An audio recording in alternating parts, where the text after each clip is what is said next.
அன்று காதல் பண்ணியது உந்தன் கண்ணம் கிள்ளியது அடி போதும் நிறமாறாமல் இந்த நெஞ்சில் நிற்கிறது. அங்கு பட்டு சேலைகளும் நகை நட்டும் பாத்திரமும் உனை கேட்டேனே சண்டை போட்டேனே அது கண்ணில் நிற்கிறது.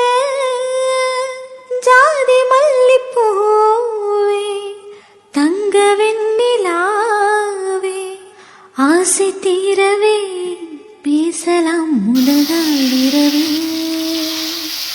மீனம்மா அதிகாலையிலும் அந்தி மாலையிலும் உந்தன் ஞாபகமே. அம்மம்மா முதல் பார்வையிலே சொன்ன வார்த்தையில் தான் ஒரு காவியமே.